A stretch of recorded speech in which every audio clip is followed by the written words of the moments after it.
Bom, então vamos começar a videoaula para a avaliação especial de Biologia Botânica. Nesse bimestre, nós aprendemos basicamente a unidade 5, que é a classificação biológica e os reinos mais simples.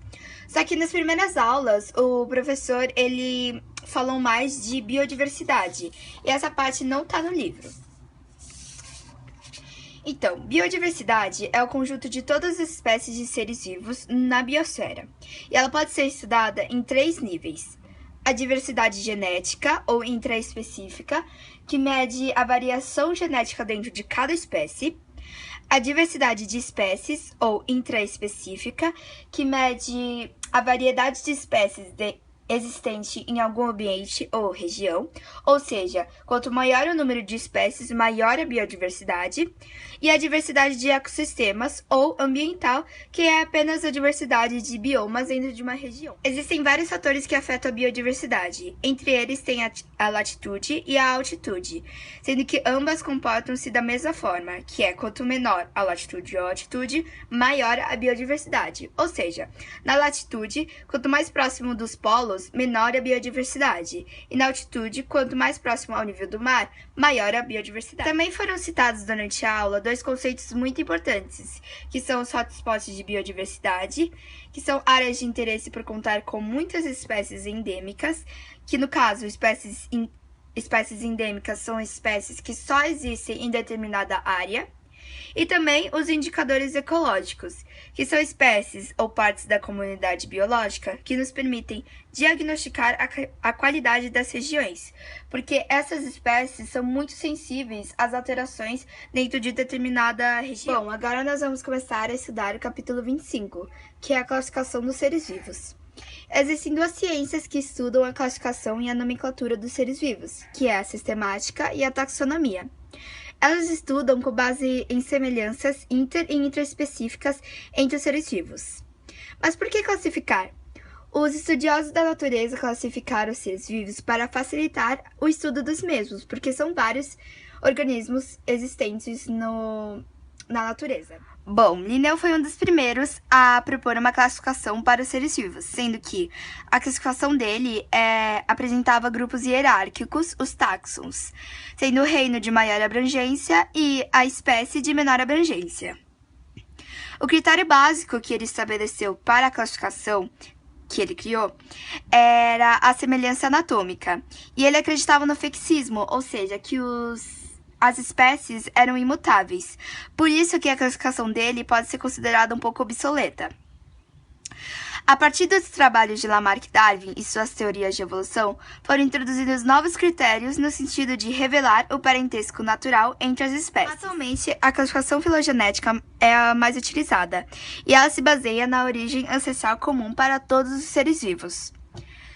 A classificação filogenética ela é representada por cladogramas ou filogenias.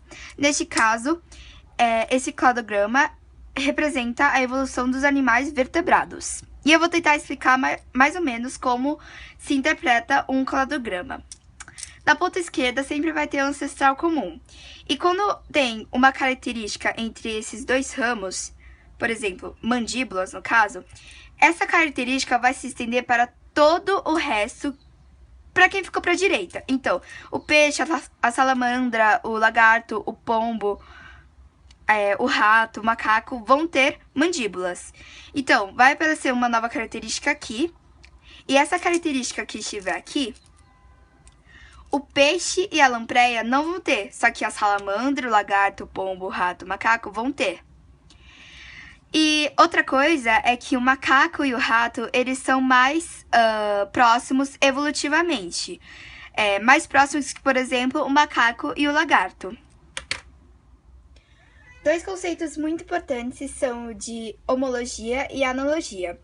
Homologia são semelhanças entre dois ou mais organismos que se devem a uma mesma origem evolutiva. Já a analogia são semelhanças apenas funcionais. Então, órgãos eles são análogos quando têm a mesma função, só que a origem é diferente. Órgãos são homólogos quando eles têm a mesma origem, só que não necessariamente a mesma função. O que é uma espécie? Espécie é uma população de indivíduos muito semelhantes quanto à sua morfologia, bioquímica, genética, que apresentam compatibilidade sexual, ou seja, são capazes de cruzamento em condições naturais e geram descendentes férteis. Já os híbridos, eles surgem de cruzamentos entre espécies diferentes e eles sempre vão ser estéreis. Um exemplo de híbrido é a mula, que surge do cruzamento entre o jumento e o cavalo. A nomenclatura biológica, ela segue uma série de regras. Então, a nomenclatura, ela sempre vai ser binominal, apresenta 2 nomes em latim. No caso, o primeiro nome, ele indica o gênero e a letra inicial é maiúscula. Um exemplo é esse aqui. O segundo nome, ele indica a espécie e a letra inicial sempre vai ser minúscula. Ambos os nomes, eles são grifados separadamente. Para indicar o subgênero, usamos parênteses, representado aqui. Para indicar a subespécie, usamos uma terceira palavra, aqui no caso é esse aqui. E para se referir a uma ou várias espécies de um gênero ou ao próprio gênero, usamos o termo SP, que é esse aqui. Bom, agora a gente vai começar o capítulo 26, que é sobre o Reino Monera. E desculpa pela mudança de luz, é que eu tô gravando em momentos diferentes do dia. Mas então, o Reino Monera, ele é caracterizado por apresentar exclusivamente organismos unicelulares procariontes. E, na verdade, o Reino Monera, ele é o único que apresenta organismos procariontes, ou seja, que não possuem a carioteca, então o DNA ele fica espalhado pelo citoplasma. Dentro desse reino, existem dois organismos muito diferentes, que são as arqueobactérias e as eubactérias, e elas se diferem principalmente pela constituição da parede celular. No caso das arqueobactérias, a parede celular é constituída por polissacarídeos, glicoproteínas ou proteínas. E a maioria dessas bactérias, dessas arqueobactérias, é autótrofa quimiosintetizante. Já as eubactérias, elas apresentam uma parede celular constituída por substâncias peptidioglicanas. Então, essa é a principal diferença entre as eubactérias e as arqueobactérias.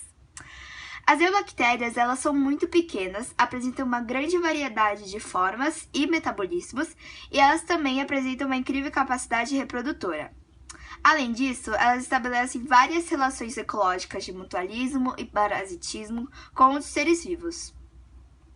A nutrição das eubactérias, ela é bem diversificada, porque tem as bactérias autótrofas, que são as autótrofas fotossintetizantes, como por exemplo as cianobactérias, e essas autótrofas fotossintetizantes, elas apresentam bacterioclorofila, que é um tipo de clorofila, que nem não é que nem a das plantas, mas é parecida com a clorofila das plantas. Também tem as autótrofas quimiosintetizantes, que realizam a quimiossíntese. E um exemplo são as bactérias nitrificantes, que a gente estudou ano passado. Também tem as bactérias heterótrofas, que são a maioria. Exemplos de bactérias heterótrofas são as saprófitas, que elas se nutrem de restos orgânicos, auxiliando na decomposição desses materiais. E também tem as parasitas, que vivem dentro ou sobre seu hospedeiro, obtendo dele seu alimento. É importante ressaltar que apenas uma pequena fração das bactérias é capaz de causar algum mal aos seres humanos, porque geralmente a gente relaciona o termo bactéria a alguma coisa ruim, alguma doença, ou etc. Em relação à obtenção de energia, algumas bactérias elas conseguem fazer a respiração aeróbia, onde elas utilizam enzimas e outras substâncias para quebrar as moléculas de glicose com auxílio de oxigênio. E elas têm como produto a energia, o gás carbônico e a água. É importante ressaltar que as bactérias elas não possuem mitocôndrias, mas elas conseguem fazer a respiração celular com enzimas e outras substâncias. Outras eubactérias elas fazem respiração anaeróbia, onde a quebra de glicose acontece sem o auxílio de oxigênio. Um tipo de processo anaeróbio é a fermentação, onde o produto, além de ser energia, também tem o ácido lático. Algumas observações é que existem as bactérias aeróbias estritas, ou seja, elas dependem do oxigênio. Tem as anaeróbias facultativas, que conseguem fazer tanto o processo aeróbio quanto o processo anaeróbio. E tem as anaeróbias estritas, que elas elas não fazem a respiração aeróbia e a presença de oxigênio pode até ser fatal para elas. Bom, agora nós vamos começar o capítulo 28, que é sobre o reino fungi. Os fungos, eles são eucariontes, ou seja, eles possuem a carioteca. Eles podem ser tanto uni quanto pluricelulares e todos são heterótrofos. Dentre os fungos heterótrofos, existem basicamente dois tipos. Os saprófitos, os fungos saprófitos, que são fungos que atacam a matéria orgânica morta, provocando sua decomposição. E nesse caso, eles são heterótrofos por absorção de nutrientes. Também tem os fungos parasitas, que são fungos que atacam os seres vivos, causando doenças, que no caso dos animais são as micoses e no caso das plantas são as fitomicoses. Uma importante observação sobre os fungos é que eles fazem diferentes tipos de relação com outros seres vivos, como mutualismo, parasitismo, amensalismo, e daqui a pouco eu vou dar alguns exemplos de relações de mutualismo. Em relação à estrutura dos fungos, a célula eucariótica deles tem uma parede celular que pode ser formada por quitina, que é um polissacarídeo, por hemicelulose ou raramente celulose. Essa célula pode possuir um ou dois núcleos e o citoplasma possui grânulos de reserva de glicogênio. No ar, os fungos eles são na forma de esporos que são microscópicos, então isso permite uma fácil dispersão. E ao caírem sobre os substratos orgânicos ou até mesmo o solo, eles formam grandes filamentos que são chamados de hifas. Essas hifas elas podem crescer formando um denso emaranhado de hifas que se chama micélio.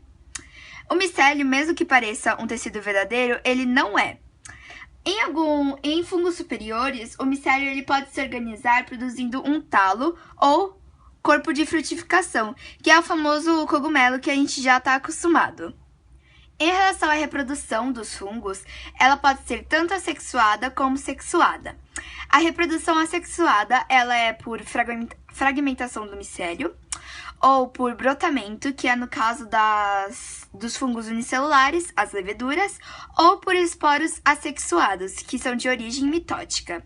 A reprodução sexuada ocorre por esporos sexuados de origem meiótica e são os fungos do tipo base de amicetos que fazem essa reprodução sexuada, que são os famosos cogumelos champignons e que a gente já conhece.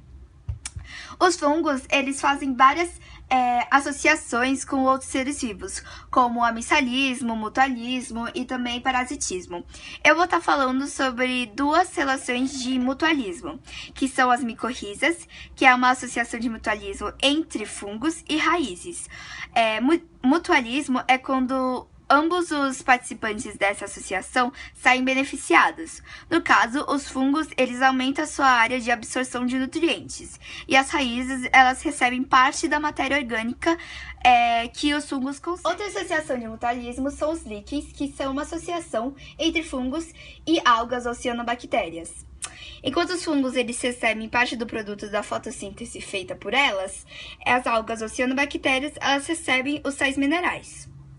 Os líquens, eles se reproduzem assexuadamente, por sorédios, e eles são muito sensíveis à poluição ambiental, por isso eles são ótimos indicadores da qualidade de ar. Algumas observações ou curiosidades sobre os fungos é que eles são muito importantes na economia, porque eles produzem substâncias de grande interesse farmacológico, como antibióticos ou alucinógenos.